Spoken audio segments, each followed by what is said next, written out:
Hello, everyone. Good morning. Hello. Welcome to Privacy 101, Basic Overview and Tips for Organizations webinar. We're excited to have you with us here today. We're looking forward to our interactive discussion about privacy. We have experts on the panel today who are going to introduce themselves very shortly, and we prepared a few questions for us to discuss. But our goal for the panel today is to have an interactive discussion with you, the audience. So please, while we're addressing some of the questions we prepared for you, prepare your questions and send them to us in the chat that appears on your screen. We will try to go to your questions and to as many as your questions as we can today. So please get them ready for us. Now, without further ado, let's introduce the panel. I'll start with myself. My name is Elena Elkina. I am a partner, a co-founder of Aleada Consulting. We are a boutique privacy and data protection consulting firm located in the Bay Area in Silicon Valley. We work with companies around the globe, from startups to Fortune 5 companies, helping them address privacy and data protection matters. Professionally, I'm a former attorney. I've been in the legal field for 20 plus years and been doing privacy for over a decade. Spent some time in software industry, IT, healthcare, financial industry, and very excited to share my feedback and what I've seen in the industry. And now I turn the microphone to Bret Fund. Bret, please introduce yourself. Thank you. My name is Bret Fund. I'm the founder and CEO of SecureSet Academy. We're a cybersecurity education company that really was built to help fill the skills gap that we see out there in the industry, and we work with a number of employers as well as individuals around security issues and education issues and helping solve the workforce problems we see. Thank you, Bret. It's great to have you with us. And now, Maugis, could you please introduce yourself? Tell us about you. Hi, thank you, Elena.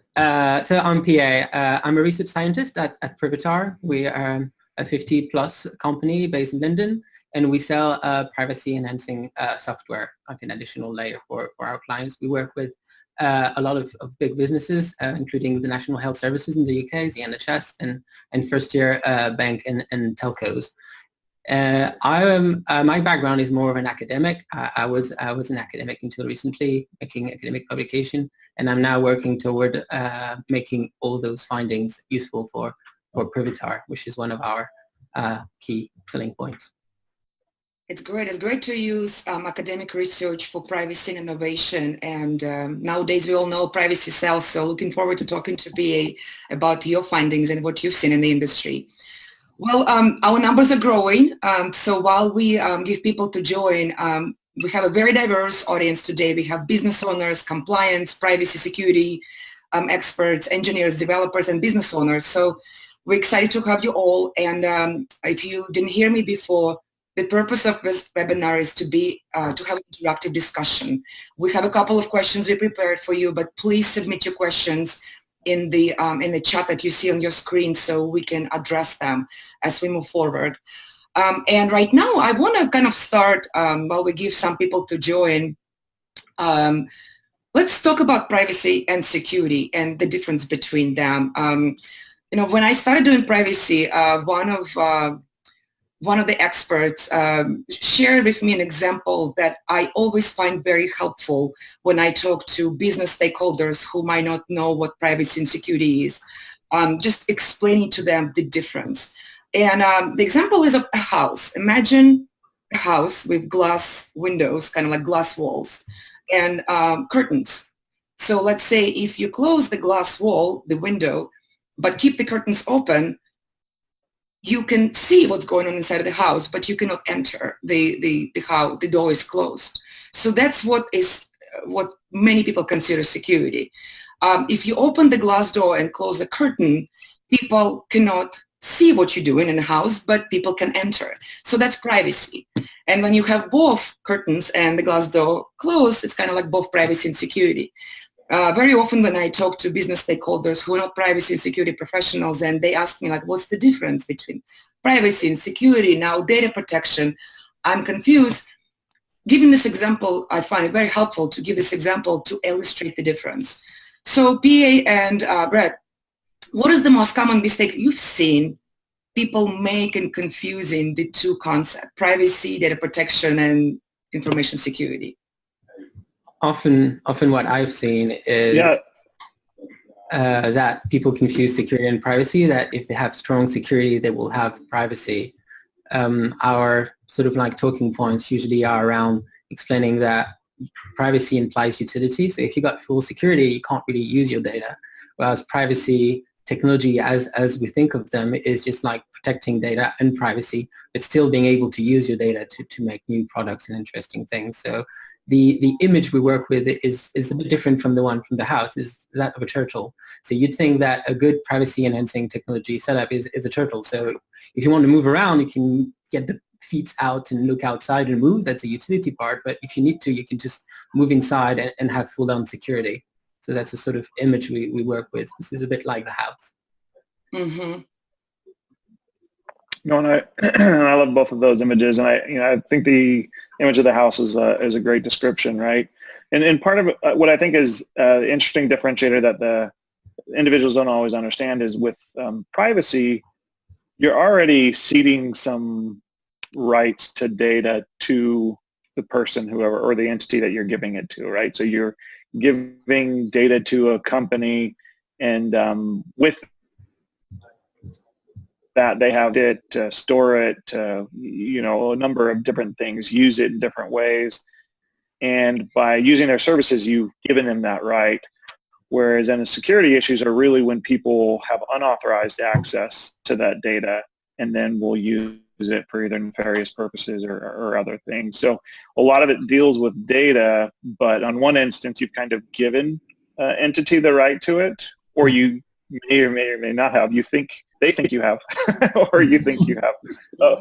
Where I think with security, it's very clearly completely unauthorized access, and you can't control what they're going to do with it. At least with privacy, you're looking for some rights for how that data is used and controlled. So. Got it. Thank you, Bret and PA. Well, let's shift gears and talk about where we are today. We live in a world of numerous regulations across the globe. Nowadays, almost each country either have a privacy regulation or regulations, or they're working on it. You can't escape that. It doesn't matter if you're a big conglomerate company or if you're mom and pop shops, there are privacy laws that will apply to you most likely. And the most recent regulation that affected pretty much every company, at least in the US, it's the General Data Protection Regulation, or the GDPR. And it went into effect on May 25th. And I think a week or two after that, we got a new California law that is even more stringent than the GDPR. So and in addition to regulations, we have different stories that face us every day, the Cambridge Analytica, big data, big brother, election. There is a lot of noise that affects us, all of us, as consumers and as business, and how we conduct business. And in our practice, we get numerous questions from businesses around privacy and security. And I'm curious, Bret and PA, what concerns do your customers usually raise about privacy today when they inquire about your services? And do you think they are different from, let's say, what you got 5 years ago from your customers? And if they are, like, can you elaborate? What's the difference? What's the typical question you get from your customers today about privacy? Yes, I'll jump in here just really quickly. I mean, I think just from the individuals that come to our programs and whatnot, a couple of years ago, there just was not the same level of interest in privacy at all. I think there's just a heightened awareness. It's forced us to kind of look more deeply strategy for utilizing data as well as the use of it. We, for example, don't sell any of our data to third-party use, so we kind of get around some of those constraints. But it's more for us how do we protect it on the security side as well. But there's just a lot of questions around privacy. Some of the employers that we work with, because we help educate some of the security teams that will go into these companies, demanding more and more on some of the governance, risk, and compliance aspects of both privacy and security. And so we've had to infuse a lot more of that education and knowledge so that these individuals going out and now helping companies deal with some of these issues directly are more aware and up to date and current. And it is a fast changing field, so it's always about staying on top of it. Mm-hmm. Pierre, do you want to add anything, or we can continue? No, I mean, I'm totally in line with Bret. I think it makes total sense. What we've seen is very similar. There was curiosity, let's say, and now there's like real need. And so I think it's more like the involvement of the clients that we see has changed. It's the intensity of it. Though the knowledge, specific knowledge, technical knowledge about privacy is still, I mean, we still have a lot of like talking about privacy, what it is, how it works, how it doesn't work. This is something that really still needs to happen. But the awareness of privacy and the risk and the need to deal with it is very much there now. Got it. Well, we have a couple of questions from the audience. How about we take one question from the audience and we go back? And again, we have more people who join right now. Please send us your questions. The goal of this webinar is to have an interactive discussion with the audience. We have a few things we prepared for you, but this is your time. We want to make sure we address your questions. So please send them to us in the chat that appears on your screen. So the question from the audience is related to the GDPR, the General Data Protection Regulation. It's kind of specific, so let's tackle it. GDPR talks about the state of the art.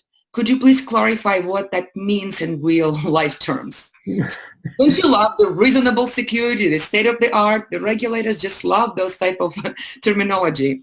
I don't know if any of you want to talk about this. I think it's a hard one, but we have to try and answer it because it's clearly one of the most important one. When I read state of the art, I'm always thinking of a patent where you sort of have to give a reasonably aware view of what is currently out there, while state of the art that can mean just like being aware of the technologies out there. But I think it's actually linked to the second question I see just above it, which is, are there any privacy attacks out there that might not be in my agenda? So I think what they mean by state of the art is sort of maybe awareness of the attacks and the defense and the sort of risks that remains in your data. Mm-hmm. Bret, do you want to add anything to that? No, I think Pierre did a great job. I'd also, I don't know if you've got any perspective on that as well from what you see, given your practice. Yes, no, I actually wanted to add something. So it's kind of, this question to me, it's also similar to the reasonable security or best industry standards. And I think the reason, in my opinion, why regulators use terminology like state of the art or reasonable is to make sure that the regulation doesn't outdate yourself. We live right now in a world of flying cars, smart refrigerators, and like robots and AI. So the regulations are usually behind technology, and nowadays it's really hard when you release a new regulation to keep it up to date. And things are changing constantly on a daily basis. So when regulators use terminology like that, they want to make sure that when we interpret the best industry standards, we interpret them based in today's world, what it means today. And it makes it a little bit difficult for us, and at the same time, it makes it a little bit easier. So we, as industry representation, have a big say in that. Raising our opinions about what reasonable standards should be, participating in these different think tanks and task forces, and sharing our practices with the industry overall. So that's why I know it's not a helpful maybe answer because there is no clarity to that, but it's exactly because it changes on a daily basis. All right, so actually it's kind of like a nice segue to the next question we wanted to talk about this. What I notice in my practice that we see more and more companies that use privacy nowadays as a business differentiator. Privacy sells, it's not a secret. right? It's no longer compliance check mark. It's a collaborative process among not only privacy and professionals and lawyers, but also among security, marketing, IT, business development. Everyone gets involved in privacy, and because it's just becomes like a business issue, not a legal or compliance issue. As an example, we see more and more companies utilizing privacy in their marketing materials. Yeah. For example, we, in addition to privacy teams, we work with marketing teams to add what is going on with the privacy compliance program, to add it to the product descriptions or contract negotiation. Privacy page is very often is a separate page of publicly facing websites. So there are a lot of things where we see how privacy is utilized to sell the product. I was wondering if you see in your practice, Bret and PA, like a demand for privacy from consumers and customers, and if yes, how do you see companies use privacy for innovation and for overall like business improvement? If you can give a few examples, so maybe talk about challenges where you see companies are facing with innovation and privacy and the balance with that. Yeah. So actually I have 2 points on that. Thank you. One is first that at Privitar we made some research survey about what companies feels about privacy and what is it for in the future. And one of the leading answers that we get is that it's going to be a very strong differentiator for products. That if you have a software product, if you have even hardware, you want to be sort of privacy being amended in there, because people will choose the product with privacy to the one without it for similar type of product. That's the awareness out there. So there's a keen edge for people to want to do it. And as to the second half of the question, sort of what sort of like things are enabled by privacy enhancing technology, the example I would raise is the one we've had with the NHS, so the National Health Institute in the UK. So they have a lot of data about everybody, but they can't take the risk of having someone medical record being identified. So they needed very strong de-identification technology, and that's why they needed to work with experts and to sort of craft some specific technology to make things possible in that sphere. Mm-hmm. Interesting. Bret, I don't know if you want to add anything, and if not, we can move to the question from the audience. Yeah, no, let's do that. Great. Yes. So let's get to as many questions as possible because we have quite a few of them. And again, I encourage you to submit your questions. We want to have an interactive discussion, and we want to hear what you see and maybe some concerns or observations you want to share. So let's talk about the next question from the audience is related to data subject request. And the question is, meeting the data subject requests have proven to be very expensive for companies. How do you respond to business persons who complain about this? Also, what cost-effective measures do you suggest? I work for a small nonprofit, international nonprofit, so resources are limited. I can briefly talk about this. I don't know if it's going to be, we don't have nonprofit clients, but I can talk about resources that might be helpful. But yes, especially with GDPR, being in the international global arena, data subject requests been increased, right? So every company received more requests from individuals related to what data companies use, how they use it, how they store it. It is expensive. I don't know if there are many people complaining about it. It's just a typical complaint about compliance overall. But I think having a good dialogue, having a good relationship with your internal stakeholders and is always helpful. What I notice, what our clients done and doing, they are working on educating overall, creating awareness, privacy awareness at the company, telling them why privacy is important, why it is important for our business in particular, and doing it in a way that is relevant to employees. For example, if it's a healthcare company, we just helped one of our clients, healthcare company. What we've done, we looked at the number of incidents and number of breaches that happened to that particular company, and had a very simple campaign where we educated employees about the risk to their company and made it relevant to them as individuals and explained why this is important to our company to do the business the right way, why it is important not to maybe send faxes to pharmacies or personal information on the desk, on the table, and just making it relevant and educating employees why they should take care of privacy is important. And this way, when we hear subject matter request, employees might not be so bothered because it's more relevant to them as individuals. So it's more about communication and telling your story, not only externally to your customers, but also internally to your employees and business stakeholders, and make them not accountable, but kind of like part of the ownership, make them aware why they play a big role in that. Hopefully after they feel like they're a big part of this company, they will not be so upset or bothered by that. Bret, B, I don't know if you have anything else you want to share. Just a couple of quick comments and then maybe even questions.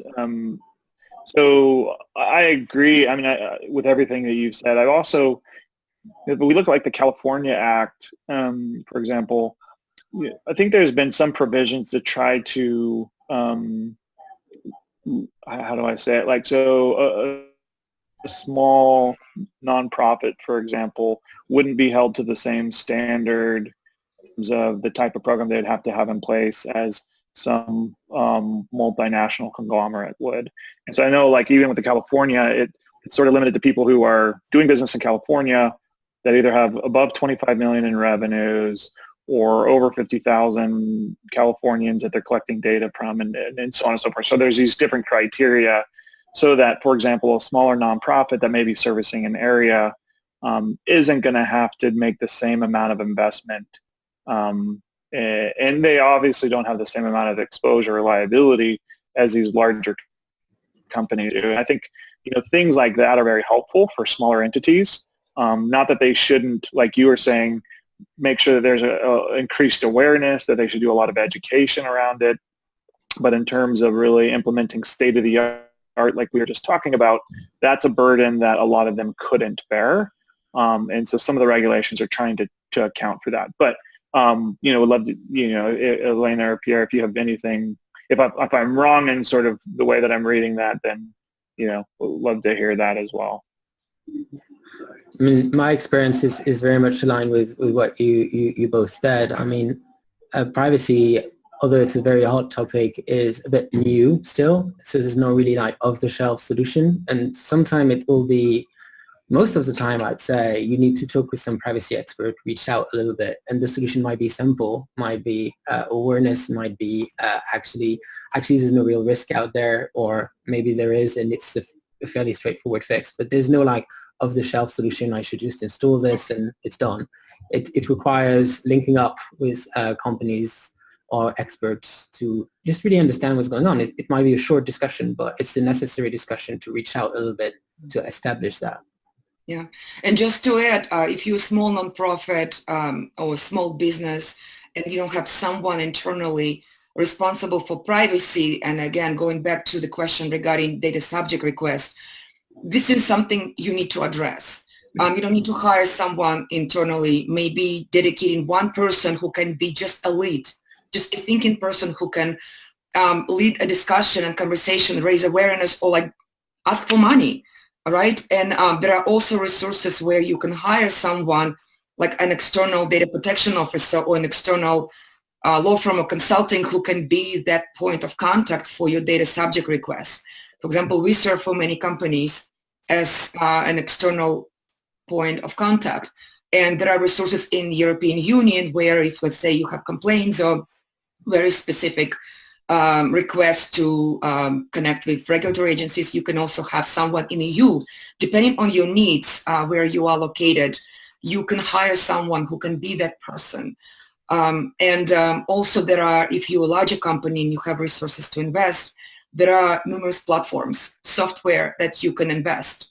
I'm happy to think about the list of different softwares and send them to you all later, but I can think of OneTrust, TrustE, or TrustArc right now.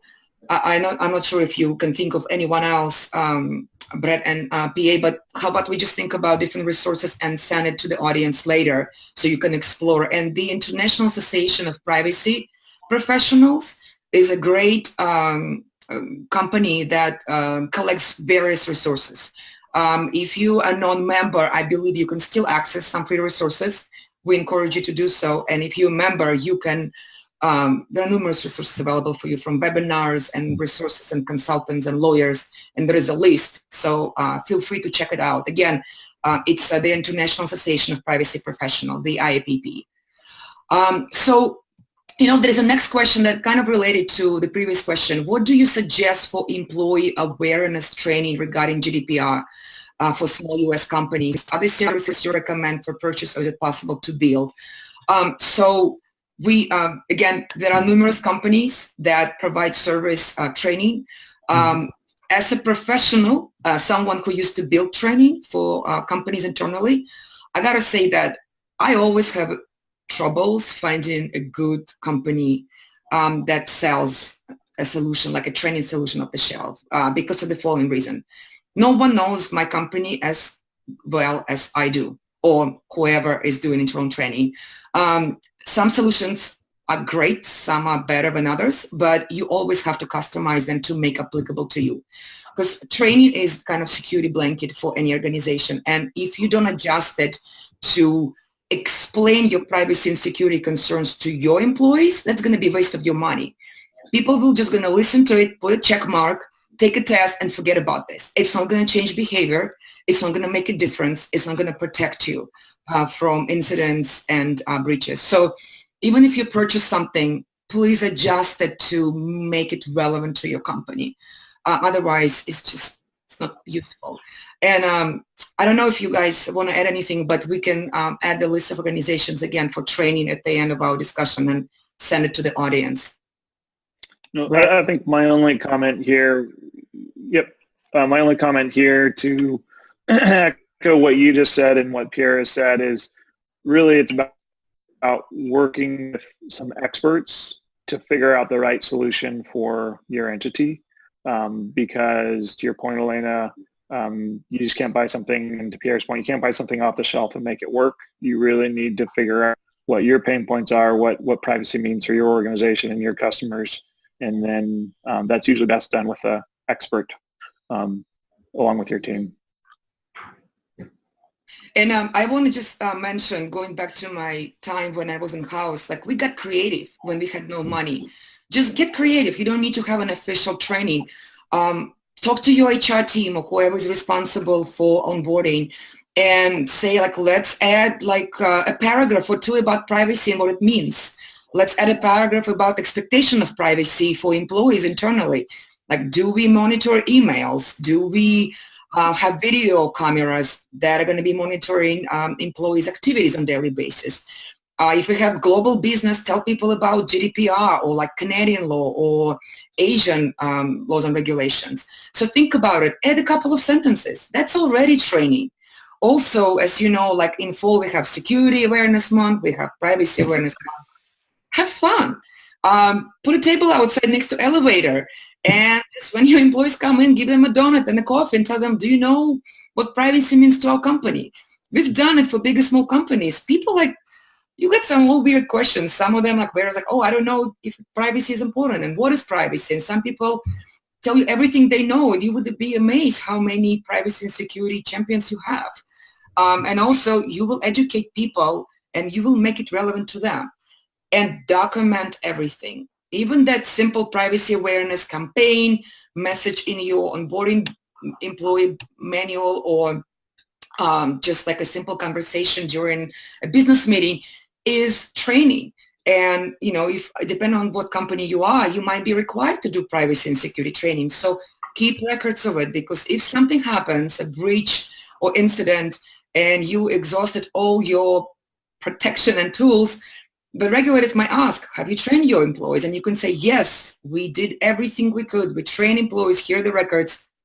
No one is protected. So it might be your last resort to protect your company. So not only don't ignore training because it's important, but also document what you do. Everything matters. Documentation is critical. All right. Anything else, or we can move to other questions? Yeah, I mean, just in terms of resources, I mean, I think there's a lot of them out there just with a simple Google search. We, for instance, curate our own documents about several privacy issues that we know our clients ask a lot about. So it could be an entry point for some people. We try and be as rigorous as we can, and we pride ourselves in being quite rigorous. But so hopefully that one starting point, and I'm sure there's a lot of other resources that we'll list afterwards, but I think they're not that hidden, but they're out there. Mm-hmm. So we have a lot of questions. Great. Please keep them coming. So the next question is related privacy frameworks and which ones we recommend for organizations. And there's like NIST, HITRUST, and so it seems like they're more like security focused, but there are numerous frameworks. And I will let you, PA and Bret, talk about it, and I can add anything else. I don't know if you want to address it, or I can talk about frameworks for privacy. So I say that the NIST HITRUST comparison, from our point of view, I think the NIST framework is quite well presented and is a very good start from technical perspective, more in the technical perspective. I'm not sure it really truly applies for GDPR, but it's a good start, I'd say. Mm-hmm. So right, and there are numerous frameworks available, as you pointed out, and it depends on the company and where you are. Just generally the FIPS, Fair Information Privacy Principles, it's a good framework, and a lot of laws and regulations use privacy principles in general. OECD, there are various very country-specific frameworks that can be used, like Australian privacy principles. They all have similar Canadian privacy principles. They have all similarities and differences. FTC has also privacy principles, kind of like that you can use to build your framework. If you're a healthcare company, maybe it makes sense to think about HIPAA framework, right? That you can use and kind of like build them. But I noticed that there are many companies nowadays, in addition to their policy and procedures, they kind of build like their own privacy principles. Think about like code of conduct, right? Every company, I think, nowadays has a code of conduct. That's what means to your organization, how you want employees to behave, right? Vendors and clients, like expectation of privacy.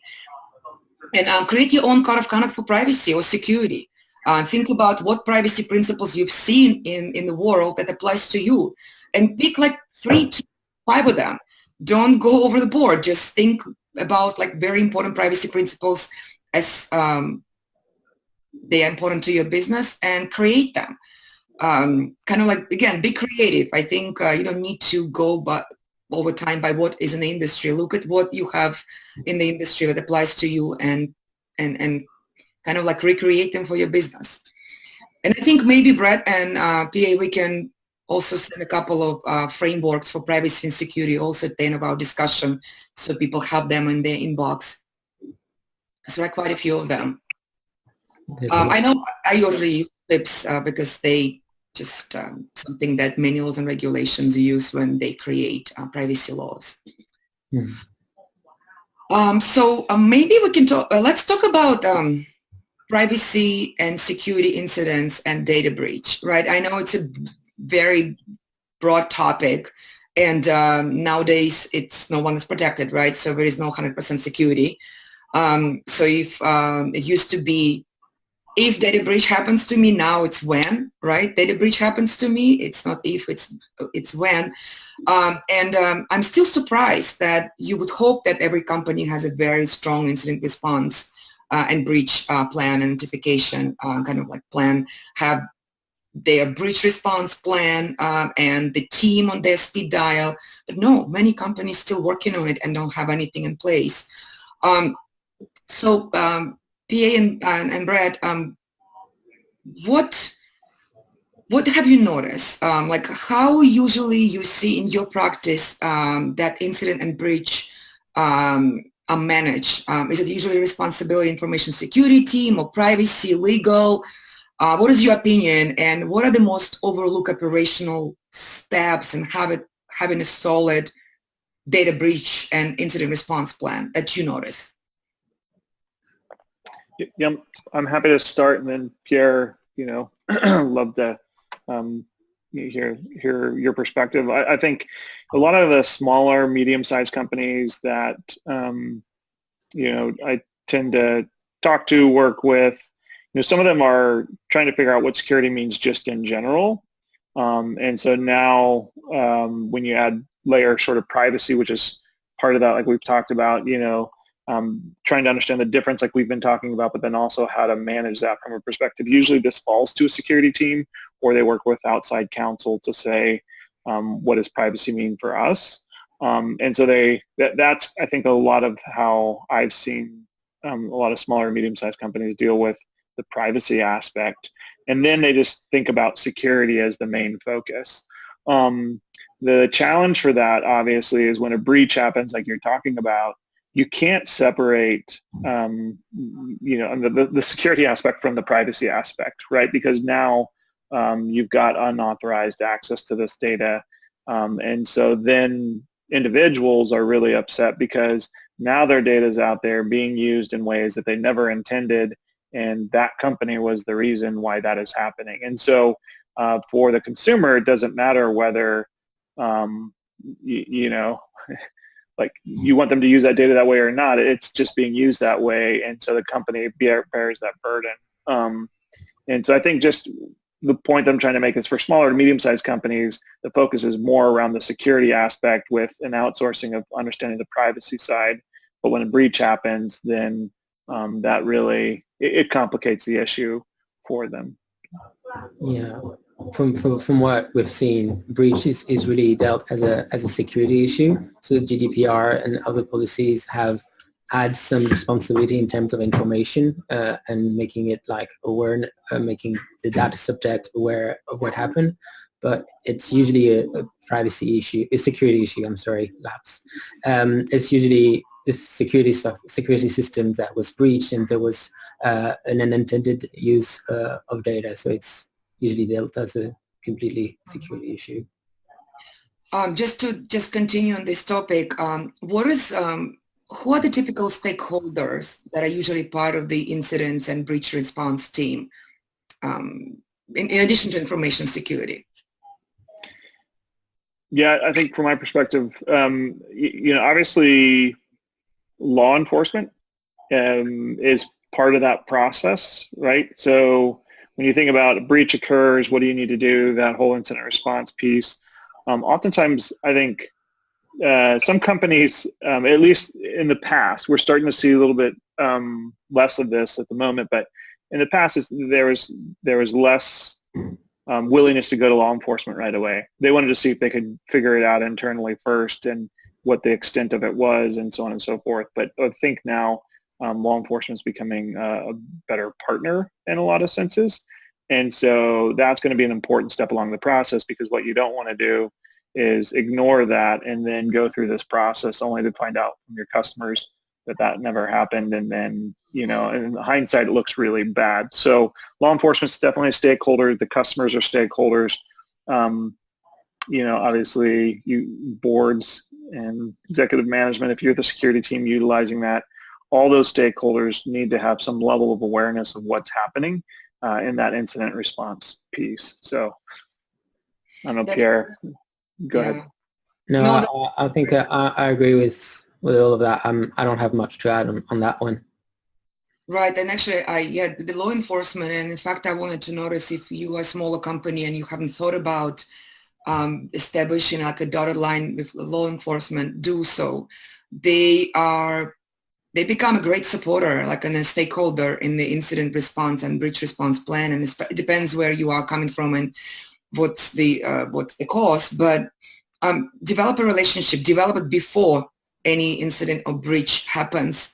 I'm sure you can, if you're part of some type of distribution list, ask your colleagues in the industry who they deal with, get their feedback, talk to them. There are enormous information security and also privacy groups that meet periodically, like in the industry, at least in the Bay Area. Like we have monthly groups that we join where we talk about what happens in the industry. It's all confidential, kind of like everything stays behind the doors, but people always communicate. They share what's happening, what are typical attacks, and who to talk to, who not to, like what to pay attention to. So join those groups if you haven't. Talk to your law enforcement agency so you develop a relationship before anything happens. Thank you for bringing it up, Bret. And as for your internal team, it's not only information security. You probably will need IT who will be helping you with systems and access, etc. Get good relationship, take them for drinks, just make sure you have a good partnership with IT teams because they're going to be the people you're going to be dialing and asking for help. If you don't have legal team, get an outside attorney who will be also on your speed dial, who have experience, understands data breach, and not only the federal, but like globally and state, because each state law has different incidents and breach requirements. So it's a very lengthy process, and usually you have very few hours to respond. So just make sure you have IT, law enforcement, your legal team, all your sample notices, etc., or have a law firm who has it all and will be ready to push the button when it's needed. So get ready, because when it happens, you have no time. In my experience, having a good plan, when things happen, you forget about everything. Where is my plan? Who should I talk first? You just forget about everything because you're so stressed. So don't get there. Even if the plan, you get lost. So you can imagine what can happen if you don't have it. Yeah, no, and I think just one more point on that, Elena, is, to your point, having a plan is better than having no plan. And I think sometimes, especially small organizations, get tripped up with thinking they have to have a perfect plan. And the reality is just having something is far better than nothing. Do the best that you can, but it doesn't mean that you have to be overwhelmed with just putting that initial plan out there, some basis to work from. Mm-hmm. Great. Well, again, please keep sending your questions. So the next question we have is related to the privacy notice and privacy policy. We actually get quite a few of those questions typically. So let's talk about the difference. It's not kind of like a formally documented difference, but many regulators informally stated that privacy policy is something that a company has internally. It's the process, it's the rules that you guide your employees how to deal with data internally. It's internally facing document. Privacy notice, it's an externally facing document. That's usually what your company's, it's your privacy posture that you share with your customers, users, website visitors, etc. So it's kind of like your promise to the audience outside of your company, right? I know many companies call their website privacy policy as a privacy notice or privacy policy or something else. For example, in Europe, it's usually called like data protection instead of privacy. So it can vary. But make sure you're kind of clear what you are sharing externally and internally, because some information is very different. There are typical questions. What do you usually share in your privacy notice, like right in an externally facing document? And you usually share about information you collect, right? How you collect it, why you collect it. And the question of why is even more important in the GDPR world or after the GDPR world, because you need to explain people not only what you collect, but why and how you use it. If you share it with third parties, how you store it, how long. Of course, you need to tell people who they can contact if they want to understand more about your privacy practices. And there are other numerous requirements. What is also important is to keep the privacy notice transparent. So what it means is to have it it has to be simple, easy to understand and follow. And the basic recommendation is to have it for the 6th grade. An average person is a 6th grade person, so no legalese, short sentences, use bullet points, break down into sections and subsections so people can easily locate what they're looking for. So just think about yourself when you write it. And when you provide feedback to your lawyers, tell them like, listen, I don't understand that. It's too complicated. And of course, security measures. Security is something that we need to explain to people, to users, to customers in our privacy notice. And I want to ask Pierre and Brad, how much do you think companies should share in the externally facing privacy notice about their security measures? What are your thoughts? How detailed they should be? Thank you for elaborating on that. Yeah, I'm happy to start, or if you want, why don't you go? Well, I can start. It's I don't. So I mean, yeah, the difference between privacy policy and privacy notice is, I mean, is even stronger on my maybe more technical, maybe like more software engineering side. Be like a privacy policy is just like a piece of code that tells how the data is going to be pre-processed before it can be touched by a data scientist or by someone internally. So it's like a rigid code that tells how data has to be pre-processed and transformed before it's used by someone. So it's very arcane and not readable. And the privacy notice is really like the hard work of making this readable and understandable about how much information will actually be used and accessible to the people inside the company. That's actually a side we deal much less with in my day-to-day business. I'm really more into the more technical side. As a user, I do realize that it's probably very hard to do because all of the privacy notice that I've read have been very hard to understand. So that's one thing. And I think there was something. I think. Yeah, right. Lost Bret. Go ahead, Pierre. Sorry. No, go. Oh, okay, no worries. And I think in terms of how much should be said. Okay. But,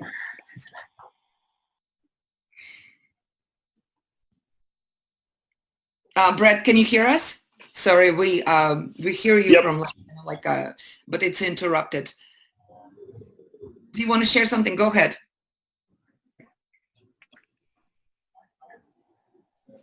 Yeah, no, I mean, I think it's a great question of how much does a company share about their security practices. And I think the reason why you'd want to share some of that is to make the customers feel more secure or safe, that their information is treated safe and secure in a safe and secure manner.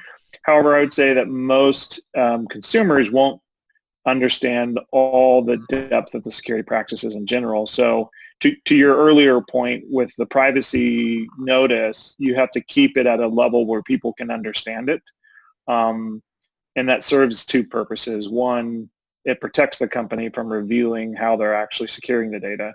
But two, it also allows people to understand that, you know, they're taking reasonable security measures, but I think we can go beyond a little bit of that, beyond that. But that you're communicating, hey, we're actually taking into account how we're going to secure this data, and they can talk about things like encryption and the way that data is in rest or in motion and how that's being dealt with. Those are, I think, ways that you can communicate without saying how you're actually encrypting it or the means and methods by which you're securing it. Does that make sense? Mm-hmm. Yeah, that's what I also noticed. Most of the companies we work with, they keep it kind of at the high level for the reason that first, most users will not understand, right? Because it's usually like not information security team who are reading it. It's general business people and consumers. But also because you need to protect your own barriers, right? You need to protect your own company. So by disclosing what you're doing, you're kind of like doing the opposite, right? Mm-hmm. But also I think it's important to be transparent, and it's important to kind of, while keeping it general at the high level and understandable for users, for readers, you also need to tell them that there is no 100% security nowadays. I think it's very important to mention that in your privacy notice, in my opinion, just for transparency, and say that we're doing the best we can according to the industry standards, but you also have to take care of your own assets, right? We are protecting you, but it's not just one-way street. I see it more and more that companies are kind of like being more transparent and setting the right expectations with their users. Good. Well, we have a few more new questions, and I know we are getting to the end, so let's try to tackle them. So this one, I think, more as a philosophical question, because it's Privacy Shield, and no one has, I wish we had globe that will tell us the answer. But the question is, what are your thoughts on the recent developments around the EU-US Privacy Shield? Is it safe for companies to seek self-certification as the way to conduct cross-border data transfer, or is the Privacy Shield at risk? And I know we have many people who are kind of new to privacy. Privacy Shield is a mechanism to transfer data between US and EU because US, according to European laws and regulations, doesn't have adequate privacy protections. And if you want to transfer data from about the EU citizen residents to United States, you have to have appropriate mechanism in place. So the contract, Biden corporate rules, or Privacy Shield, and it used to be called Safe Harbor. So there is a lot of discussion around if Privacy Shield is adequate, and in my opinion, it's not, because only because the companies might not apply the same privacy protections to the data of EU residents, and also because we don't have a central regulation. Our privacy regulations are based on industry like healthcare, education, financial industry, but also because our US government done some job there. We compromise how we, United States, is looked at in the global arena. So I don't want to get into politics, but I'm concerned personally about the Privacy Shield. I also feel that we don't have anything else instead of that. And if you want to do the right thing, and I think it's important, if you need to have certain measures in place, and Privacy Shield is the only one that applies to your company, to your business, I would do it if it would be my business. I would not disregard that. But I do think that there is a risk to that mechanism, and who knows if it's going to be considered adequate in the future. I would totally agree that it's not clear what will happen to Privacy Shield with the current political climate. And I mean, even like GDPR is still very strongly different to the way private data is handled in the US. I mean, it's a different subject becoming starker. So it's, I mean, except in California maybe. So it's, I think, yes, it would be dangerous, I'd feel, to rely on it. I've already seen software vendors that are advertising features that go beyond Shield because they do not rely on it. So, I mean, I would agree with Elena. I would totally align on what she said. Mm-hmm. All right. Well, let's get to the next question. Is there a way to simplify privacy impact assessments, or PIA? The reader is asking, my current risk methodology is information lifecycle management based, and it evaluates the level of risk scenarios across 300 plus application. And it's a huge task. So if there is any way to simplify privacy impact assessment, let me think about it. Does anyone want to take that? I just want to see how I can share some practical example how it can be done. I'll need to think about it as well. Well, you know what? Let me just, in the interest of time. So to simplify, so I'm sure there is a way to simplify it. And if you haven't looked at the GDPR, I mentioned GDPR, but I don't know if your business is global business or it's a US business. I don't know if you have any involvement with Europe, but General Data Protection Regulation requires privacy impact assessments or data protection impact assessment if you have risk to high risk to data subjects and some other requirements. So they have actually very specific requirements that you can utilize.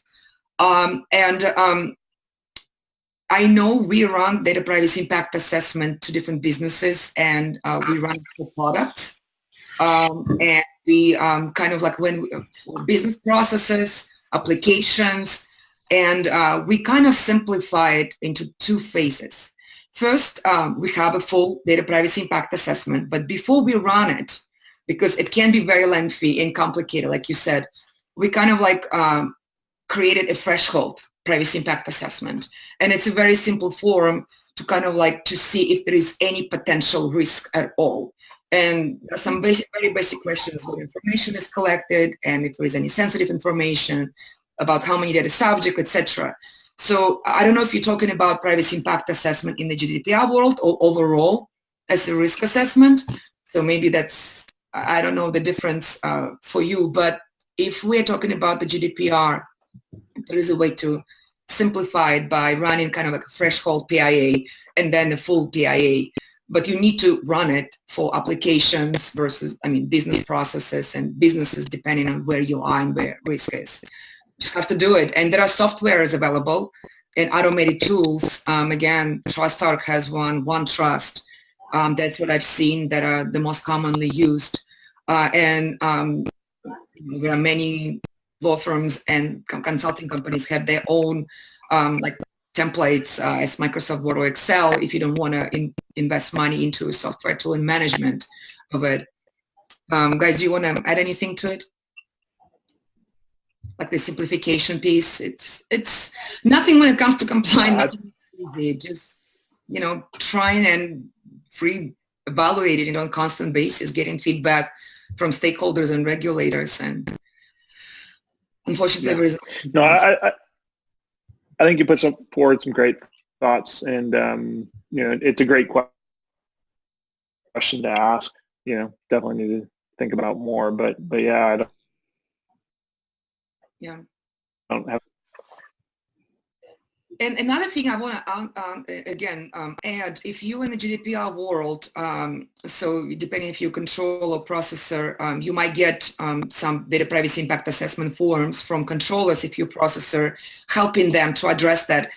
So don't disregard that. Here is a good example for you to look what they have and see if you can learn something from them, right? Because you're required to help controllers if they privacy impact assessment, especially, if you are, the application or like some cloud platform.